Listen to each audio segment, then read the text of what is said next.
Hello students, this is कमरे ma'am. आज से हम हिंदी का पाठ्यक्रम शुरू करने जा रहे हैं। तो स्टूडेंट्स, आज हम 10वीं कक्षा से शुरू करते हैं। पिछली कक्षा की तरह इस बार भी आपको हिंदी में 3 किताबें रहेंगी, स्पर्श, संचय और व्याकरण की किताब। आज हम स्पर्श से जो पहला पाठ है कबीर की साखियाँ, उससे शुरू करते हैं। तो स्टूडेंट्स, साखी का अर्थ क्या होता है? साखी का अर्थ होता है प्रत्यक्ष ज्ञान। वह ज्ञान जो गुरु शिष्य को प्रदान करता है। यहाँ पे गुरु है संत कबीर जी, जिन्होंने हमारे देश में कई जगह पे भ्रमण किया और हमारे देश में हर प्रांत में अलग अलग तरह की भाषाएं बोली जाती हैं। तो उन्हीं भाषाओं का प्रभाव संत कबीर की साखी पे भी पड़ा। उन्होंने इन्हीं भाषाओं के माध्यम से सरल और आसान साखियाँ बनाकर समाज में जनजागृति का कार्य किया। जैसे समाज में कई तरह की कुरीतियाँ थी, उन्हें दूर करने का काम भी संत कबीर जी ने इन्हीं साखियों के माध्यम से किया। तो चलो अभी हम स्टार्ट करते हैं। साखियाँ। साखी शुरू की 2 पंक्तियाँ देखिए यहाँ पे। ऐसी बानी बोलिए मन का आपा खोई, ऐसी बानी बोलिए मन का आपा खोई, अपना तन शीतल करे औरन को सुख हो। तो यहाँ पे कुछ शब्दों का आप अर्थ जान लीजिए। सबसे पहले बानी का अर्थ होता है बोली या फिर भाषा, और यहाँ पे आपा, मन का आपा खोई, यानी आपा का अर्थ है अहंकार, घमंड, अभिमान, और शीतल यानी शीतल करना, ठंडा करना। तो पहली पंक्तियों का आप देखिए यहाँ पे संत कबीर जी कहते हैं ऐसी बानी बोलिए मन का आपा खोई, यानी हमें बोलते समय इस तरह की भाषा का उपयोग करना चाहिए जिससे दूसरों को सुख पहुंचे। यानी ऐसी बानी बोलिए मन का आपा खोए, यानी हमें बोलते समय अपने भीतर जो अहंकार है, जो घमंड है, उसे दूर करके, उसे दूर रखकर अपनी भाषा को शीतल करके बोलना चाहिए। यानी अपनी भाषा को इस तरह से बोलिए जिससे किसी और को दुख ना हो, सुनने वाले को अच्छा लगे, उन्हें सुख पहुंचे। जैसे मैं एक उदाहरण देती हूँ आपको। आपका कोई मित्र है और आप दोनों ने एक परीक्षा दी है। उस परीक्षा में आपको अच्छे नंबर आए और आपके मित्र को कम नंबर आए।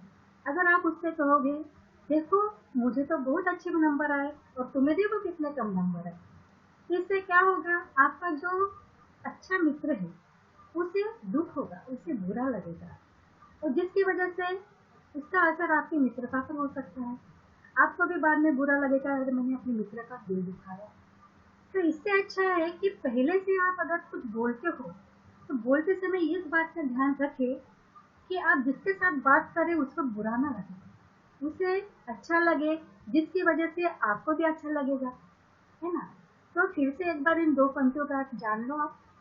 ऐसी बानी बोलिए मन का आपा खोई, अपना तन शीतल करे औरन को सुख। यहाँ पे इन पंक्तियों में संत कबीर जी कहते हैं कि आप बोलते समय अपने भीतर जो भी अहंकार है, जो भी अभिमान है, उसे दूर रखिए, उसे दूर कीजिए, जिससे आप बोलते समय आप जो भी बोलोगे उससे सुनने वालों को भी अच्छा लगेगा और आपके शरीर को भी शीतलता मिलेगी, आपको, आपके मन को भी शीतलता मिलेगी,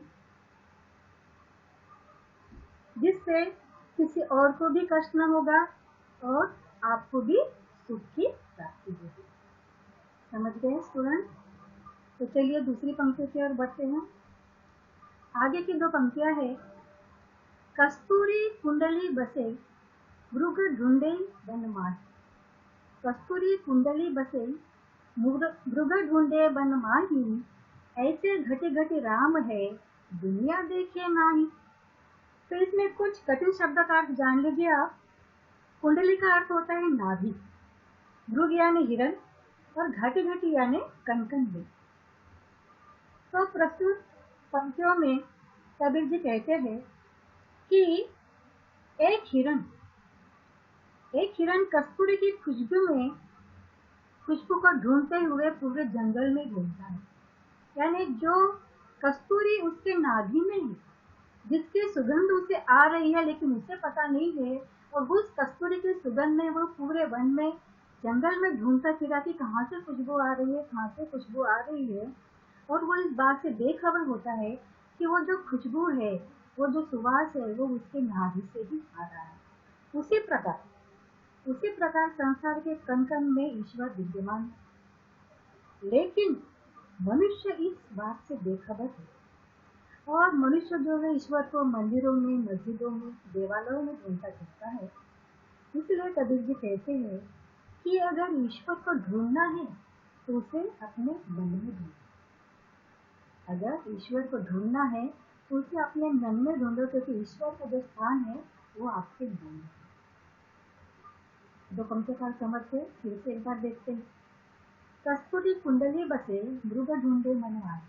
यानी कस्तूरी जो है वो मृग के यानी हिरण के नाभि में होती है, लेकिन वो उसकी खुशबू में पूरा जंगल ढूंढ लेता है। ऐसे घटी घटी राम है, राम यानी भगवान प्रभु, वो तो कण कण में है, लेकिन दुनिया जो है, लोग जो है, उन्हें देख नहीं पाते। इस बात से वो बेखबर है, क्योंकि जो राम है, भगवान है, वो हमारे भीतर है, लेकिन लोग उन्हें मंदिरों में, देवालयों में जगह जगह ढूंढते हुए भागते हैं। इसलिए हमें अपने मन के भीतर झांकना चाहिए, जहाँ पे हमें हमारे भगवान की प्राप्ति हो जाए। अगली पंक्ति से बढ़ते हैं। जब मैं था तब हरि नहीं, जब मैं था तब हरि नहीं, अब हरि है मैना है। तब अंधियारा मिट गया जब दीपक देखा ना। यहाँ पे कुछ शब्द का अर्थ देख लीजिए। यहाँ पे मैं शब्द का अर्थ होता है अहम या फिर अहंकार। हरि यानी परमेश्वर भगवान, अंधियारा यानी अंधकार। इन पंक्तियों में कबीर जी कहते हैं कि जब इस हृदय में मैं अर्थात मेरा अहंकार था, तब इसमें परमेश्वर का वास नहीं था। परंतु अब हृदय में अहंकार नहीं है तो इसमें प्रभु का वास है। जब परमेश्वर नामक दीपक के दर्शन हुए तो अज्ञान रूपी अहंकार का विनाश हो। इनसे एक बार पंक्तियां जान लीजिए। जब मैं था तब हरि नहीं, यानी जब मेरे मन के भीतर अहंकार था तब मैं भगवान का दर्शन नहीं कर पाया। अब हरि है मैं नहीं। जब मुझे ईश्वर के प्रेम की प्राप्ति हो गई तो मेरे भीतर जो भी अहंकार था वो अपने आप नष्ट हो गया। सब अंधियारा मिट गया, जो कि अज्ञान रूपी अंधकार था वह मिट गया। कब?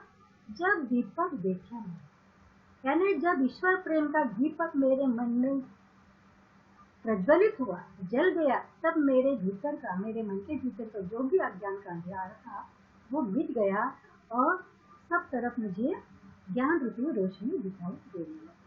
ये पंक्तियां बहुत आसान थी, समझते होंगे आप लोग। आगे की पंक्तियां देखते हैं। सुखिया सब संसार है, सुखिया सब संसार है, खाए अरु सोवे। सुखिया सब संसार है, खावे अरु सोवे। दुखिया दास कबीर है, जागे अरु रोवे। कुछ शब्दों का आप जान लीजिए। यहाँ पे सुखिया का होता है सुखी व्यक्ति, अरु यानी अज्ञान रूपी अंधकार, सोवे यानी सोए हुए, दुखिया यानी दुखी लोग, रोवे यानी रोना। तो कबीर जी इन पंक्तियों के माध्यम से कहते हैं सुखिया सब संसार है, खा गए अरु रोवे। सुखिया सब संसार है, यानी कबीर जी यहाँ पे कहते हैं कि सारा संसार जो है वो सुखी है।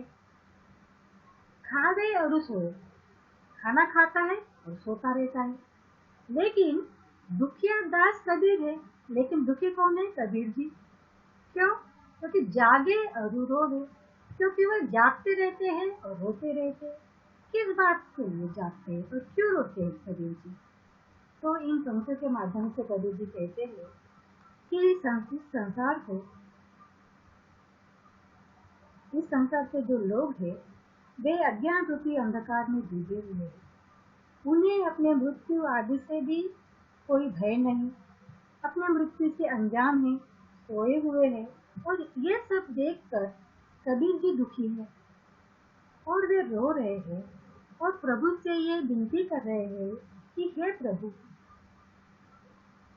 इन्हें इनकी निद्रा निद्रा से जगाओ। इसलिए वो प्रभु से प्रार्थना करते हैं कि इनके भीतर जो भी अज्ञान रूपी अंधकार है, उन्हें अपने प्रेम से प्रज्वलित कीजिए। फिर से एक बार देखते हैं। सुखिया सब संसार है, खावे अरु रोए, खावे अरु सोए।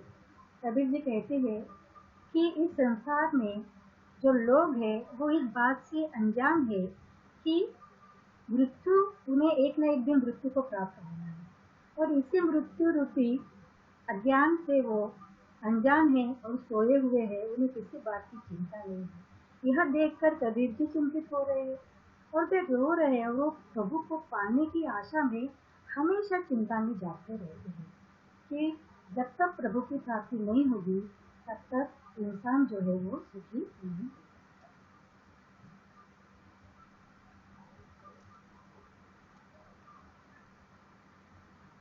आज हमने 4 साथियों को पढ़ा है, स्टूडेंट्स। मैं समझती हूँ कि आपने इनको ठीक तरह से समझ लिया। अगर नहीं भी समझ लिया तो कल मैं फिर से एक बार इसे रिपीट करूँगी और आपके लिए मैं कुछ होमवर्क देना चाहती हूँ। ये जो 4 साथियाँ आज हमने पढ़ी है, इसमें से कोई भी 2 साथियाँ आपको नोटबुक में लिखना है होमवर्क के लिए। इससे इसे आप आपके पिछले साल के जो भी नोटबुक्स है हिंदी की, उसमें कुछ पेजेस बचे होंगे तो आप उसमें लिख सकते हो और कल मुझे आप अपना होमवर्क दिखाइए।